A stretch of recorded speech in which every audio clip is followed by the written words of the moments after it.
welcome back, ladies and gentlemen, to my channel. And today, do you know what? I wanted to have a look at EVE Online. Now, I haven't played this game for 15 years. What I'm doing here is I'm actually doing a voiceover of me having recorded this earlier on. So when you start the game from afresh, you get to choose between the 4 different races. You have the Amar, the Minmatar, the Galenti, and the Caldari, I think. We'll get there, I'm sure. In the beginning, it shows you an option of what each one has. I don't go through all of them here. I look at some of the information, and then you can switch at the top between all the different factions, and it will show you the ships, the defenses, and the people of each of those things. You see Minmatar, they're almost like scrappers or whatever. The Galenti are kind of like a federation, and the Caldari are like, I don't know what they're like, I've never played them. And Amar are essentially the Empire. So once you've chosen your race, you go in and you choose your bloodline. I'm guessing you have humble, you have aristocracy, various different things, and each one of the different races will have different things. So I just quickly go through a little bit of a character creation thing here. I think I go with the traders that work themselves up, and then you actually have quite an in-depth, an interesting character build tool. So you can manipulate any part of the body pretty much with the mouse,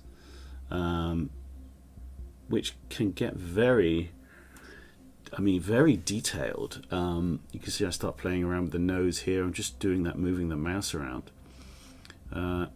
So the character creation, you can do a huge amount, and I'm sure there are people who spend absolutely freaking ages going through this thing. Now, as I said before, I haven't played EVE Online for 15 years. Sorry about the bar at the top and bottom. I couldn't get it to play on my 1440 monitor without when I put it in full screen, it automatically went on the 1080p monitor, so I don't really understand what was going on with that. But I haven't played EVE Online for 15 years. It's still free, but there is a paywall. They call it the Omega subscription service. So it's similar to any of the normal ones. It's, you know, £11-12 per month, and you get all these extra things. Now I'm investigating to see whether or not I'm going to get back into playing this. So what I decided to do was start up a new character, have a little look, and see what was going on. I'm just going through hairstyles here because why not?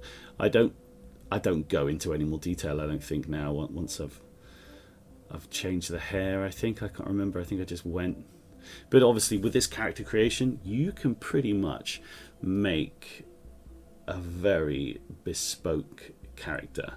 You could do quite a lot with it.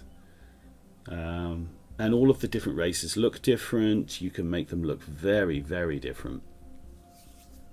Do I do anything else here? Do I start mucking around? Yeah, you can change cheeks, like chin, lip. I mean, you can change everything. It's fairly interesting.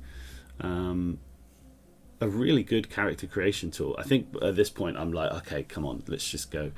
I'm not spending forever creating a character. But rest assured, and that history thing at the bottom, you can go back and change all the different iterations that you've made. So there you go. There's our character. We will call her Jara Lane. Of course we will. And then we go. I think. I'm pretty certain we do. Okay, here we go. Now straight away you're put into a tutorial. Wow, just look how good it looks. Captain, wake up. There's that weird scan thing going on around the outside as well, which looks kind of interesting. It plays really well. It looks great. It's me, Aura, your AI companion. I must insist you wake up right this instant. But it's a very different type of space game than Elite or any of those games where you have full control over your ship or whatever. My protocols dictate I initiate your ship's self-destruct sequence, thereby forcing you to regenerate into a yeah, you have a little bit of fun intro, which is kind of cool. I see that got your attention. And the way that the tutorial works. I must inform you that I have Oh, here we are. I'm just pulling up the info sheet on this ship. Everything you can sort of right-click and get info on, and there's masses of info. The interface has been knocked offline by an unidentified enemy vessel. Oh no. The good news is that I can help you fix it. Thanks very much, Aura. I will focus on rebooting your systems while you try not to die. You see? You see how much humor is in this game? So there's loads going on. I mean, at the minute my ship is moving forward, but a lot of the HUD isn't on because you're going through this tutorial. And this bit wants you to move around and zoom in, zoom out. Your engines are clearly running, but you should still test your maneuvering thrusters. And you double click anywhere and the ship will aim towards that, wherever roughly you pointed in space. Not exploded yet. This is extremely fortunate, as I've managed to bring your info panel online. I will update it with your current objectives. There you go, look, that's the market prices for that particular ship. Who's making them, for how much, and how many they are. There's a phenomenal amount of information in the game. I remember that. It feels very nice to come back to play it, actually. I suspect you were not the only one to fall afoul of that unidentified hostile. No. Let's warp to the signal source. Okay. So this warp drive is... Stay sharp, Captain. I am not certain what we will encounter. I guess it's the same as, you know, Super Cruise in Elite, but everything in system's a lot quicker. There is an acceleration deceleration part of it, but it just feels a lot smoother, quicker, less boring, definitely, I would suggest. But they're very different games. They're totally separate games. We were too far away to get here in time. Target the wreck. So there are loads of, I remember from playing, there are loads of little encounters and instances like this throughout the game. Really interesting locations that you get to. There do not appear to be any survivors. How unfortunate. I will continue scanning the area, but I am not optimistic. Okay, but as you see, you don't fly normally. You don't have control of the ship. It's sort of menu contextual based. It's have reactivated your ship's overview, so you can see what ships and structures exist in nearby space. There you go. So that's showing us what we can see in this system in local space. My sensors indicate a hostile incoming. And there's obviously a red ship there. To be exact. I have a little look around. Lock your target and prepare to fight. Usually what you do here is you'll either keep at a different range for your guns. So your guns have a certain range, and usually you'll either orbit an enemy at a certain range, or everything. There you go. The HUD at the bottom now has popped up, which gives you quite a lot of info on your ship, the speed, the weapons, the afterburners are not on. And it tells you how much power and CPU you're using as well, which is the same as power distributor and power plant on Elite, for example. And up in the top right, you can see its shield and hull. Well, it's just its hull going down. And he's nearly gone. Pop goes the weasel. He didn't even hit us, I don't think. Good riddance. That Circadian Seeker was a drifter. It looks great. I mean, graphically, it's beautiful. Don't you? We remember the Seekers, don't worry. They are one of the few things all the empires of New Eden agree There you go. on. I'm just checking out the stat sheet on that civilian pulse laser that we've got.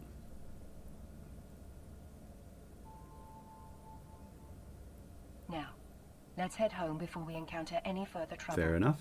We'll be safe once we're docked at a station. Warp drive active. Warping commenced. We will dock upon arrival. So this will take us straight to that station,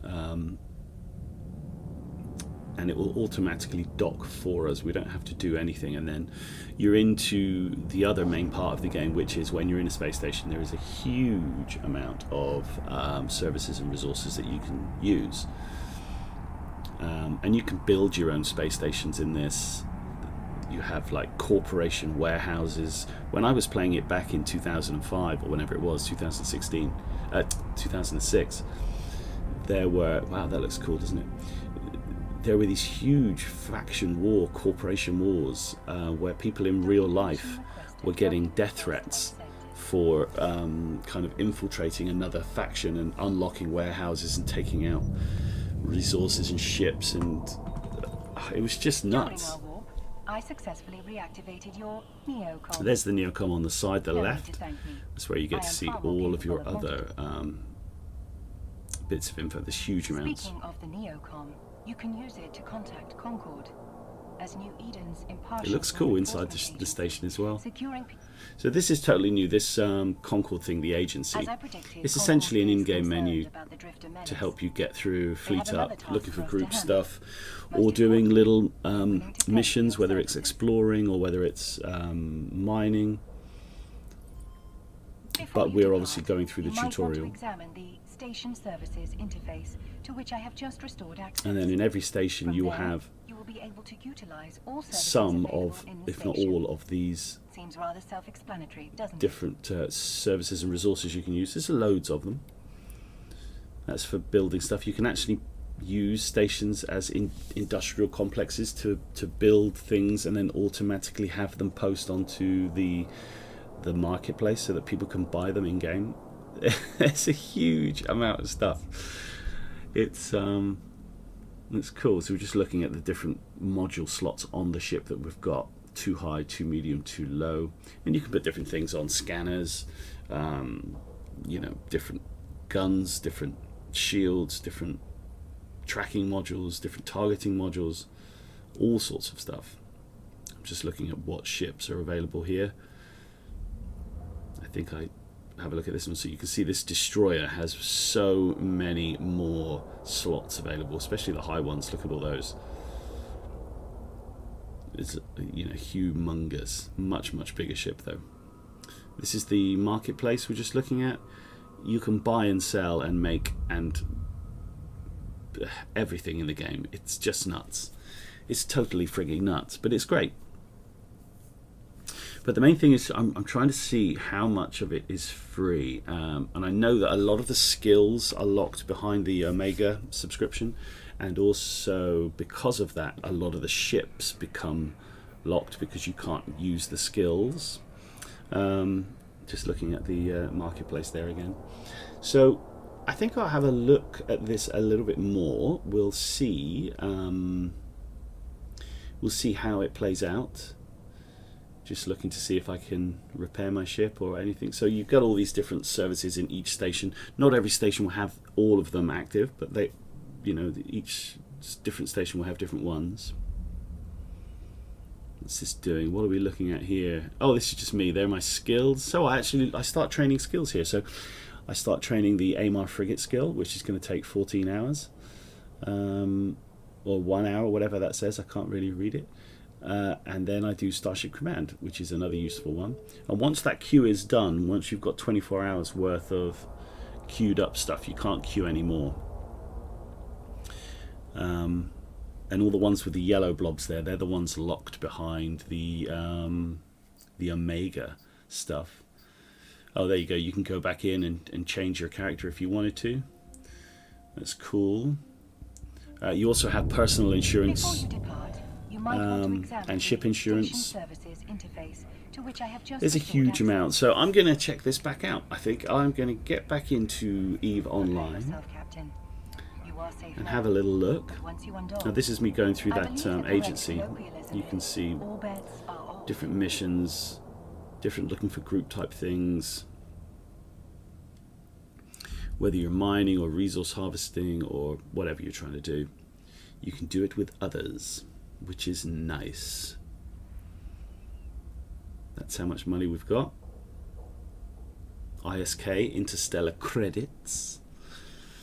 And that's it. So that's a quick little overview of what happens at the beginning of Eve. So Eve is free at the minute, and you get all this for free. There's quite a lot you can do. Obviously, the tutorial itself will be free, which is fine. And yeah, there's a lot to do. So I'm gonna get it, and I'm just looking through again the data sheet on this ship at the minute. It doesn't have much power or CPU in it, so you obviously need more of that for your all the different slots and modules that you might get. We're looking at there. That was looking at skills needed to master the ship, which is interesting. Anyway, there you go, guys. I'll leave you to it. I'll see you on the next one. Eve Online looks good. Take it easy.